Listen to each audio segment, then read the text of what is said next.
tracks today. Hi guys, my name is Miller and welcome back to a new Flash event video. And today we will talk about the new fastest car in game, which is hella bugged. I will try to answer the common questions that come up during these kinds of periods, which consist of: is it worth it and is it pay to win? So the Tuatara is a 1750 brake horsepower vehicle by SSC or Shelby Supercars Inc. that was first shown at Pebble Beach back in 2011 as a concept car. But since August last year it got introduced as a production version, ready to fight up against the big boys in the hypercar race scene to reach the 300 mph benchmark. The car's main goal was the low drag coefficient, to a point where even the side mirrors got removed and replaced by cameras. The car, of which only 100 will be produced, rather looks like a jet fighter from the back, but instead of a jet engine it has a twin turbocharged V8. To me it kinda looks funky at the front, but the back end just baffles me. For those interested, I got to see this car last year in Pebble Beach in real life, and it's even more baffling when it's just standing in front of you. Anyways, the car can be bought for the following 7 days, by choosing one of the bundles when trying to buy it. For iOS in Belgium it comes down between $21.99 for the cheapest bundle, which is just the car, and $38.99, which is for the car with 20 uncommon fusion parts and an extra 3 mil cash. In terms of what is best to choose, I prefer the cheapest one, as I have the cash anyways, and when opening crates you get so many uncommon fusion parts, you will end up with duplicates anyways. For the extra 17 bucks, I would personally get 4 crates with the odds of stage 6 parts instead. Now with the event, the total rewards come down to 900,000 cash, plus 30 races each time 10k, roughly 1.2 million total, 775 gold coins, only 14 uncommon, 8 rare and 4 epic fusion parts, 2 stage 6 parts, which is great, 280 bronze keys, 100 silver keys, and the final reward being 10 gold keys. I said only on those fusion parts, as I still think those values are just too low for a new manufacturer. Fusion parts are already very expensive, and those 26 you can get through the races are just not enough to get past the first 10 to 15 races. As a reference, I got a car and got myself 4 crates and managed to get to race 17 with no stage 6 parts and I think roughly 35 fusion parts. But if you paid good attention on what I just saw, the glitch rises. The car has all stage 5 parts installed, but somehow it only shows 668 pp on the top. This should be at least halfway through 690 or even 700 on stage 5, so something is definitely wrong here. So I do expect this to be fixed at some point, which could potentially strip the fastest car in the game title away from the Tuatara. Yes, it beats the BT62 and becomes the second car to go sub 7 seconds mark.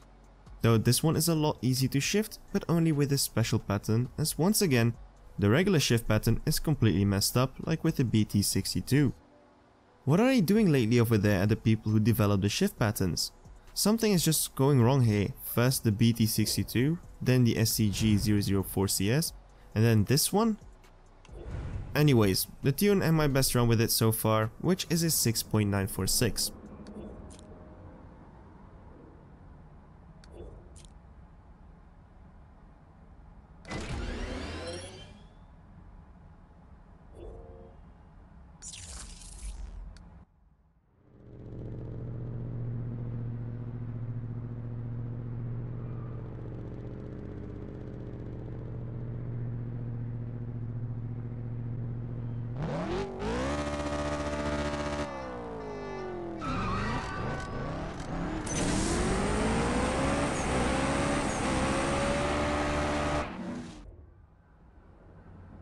As you can see here, again, another glitch with the grid showing.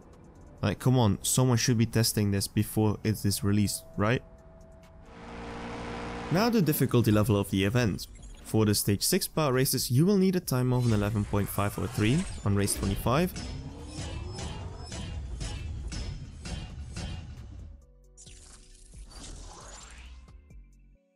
And a 10.338 for race 28, which seem like reasonable times considering in the past we have seen an increase in difficulty with flash events. For the final race, well, I had to use my dummy account on this one as my main is stuck on race 17, and of this one I had to take off some parts as I don't want to interfere with the leaderboard, because the goal here is to win by the smallest margin, so I don't get thrown high in the leaderboard unfairly, because I got this car for free on my dummy account with all parts installed. So Goal here, do not interfere with the leaderboard. And I did that by trying to simulate using the 2 stage 6 parts that I won on race 25 and race 28. So here's the final race for the 10 gold keys.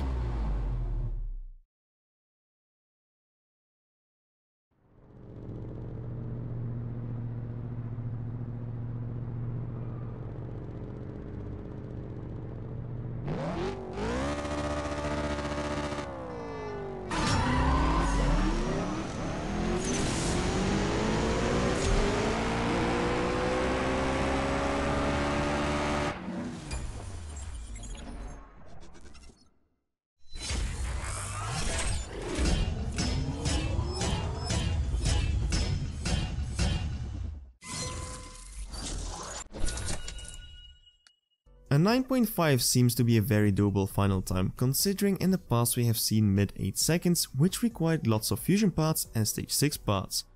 But due to the very quirky behavior on stage 5, it will force you in requiring at least 2 or 3 stage 6 parts and all fusion parts installed anyways, as the ones I got from the races 25 and 28 were just not enough to go beat the final time. So definitely something is not adding up in here. For example, a fully stage 5 only Devo can run a 9.2. It seems like the Tuatara stage 5 actually works as if it were on stage 4. Is the final time just slowed down because of that, or did they just not know I wanted to make the flash event easier? I really hope it is the second one, because I am all pro for easier flash events. I think it will encourage more players to actually start doing it. But if it was done on purpose because the Tuatara is messed up, I don't really think that is kind of fair. In general, it's a fast car, but now the question arises, is it worth it? Well, that is up to you. If you want it maxed, you will have to put down a lot of hard cash, as crates are not really user friendly. At the beginning they give parts that you can use, but after some time you will end up in getting crates where you will get only one good part after opening 3 very expensive crates, which is 15 bucks for one epic fusion part, for example. As a card, it is worth it if they fix the stage 5 issue. What I'll do is wait till the final day for my final free crate and then buy some till I get all stage 6 parts, as those are the rarest and the most important ones. Fusion parts will come over time, so no need to worry about those. Is it pay to win as it's the paid car and it's the fastest car in the game? No, it is not. You don't suddenly get an advantage over others by having this car with all fusion parts installed. In lower lobbies you can still be beaten by a Shelby GD500, which you could get for free last season. It will only matter to those in the max lobby, where other people have paid for other cars with at least the same amount of money or even more money, so it's not really pay to win. The only way I could consider it as maybe pay to win is a 3% extra RP boost you can get due to it being Purple Star, but then the Chiron Super Sport, for example, gets those too, and that was a free car. Is it pay to win? No, not at all. Pay to play? Yes, as you need to get it to actually participate in the event. It is a glitchy, very fast car, or should I say, a very glitchy car in general.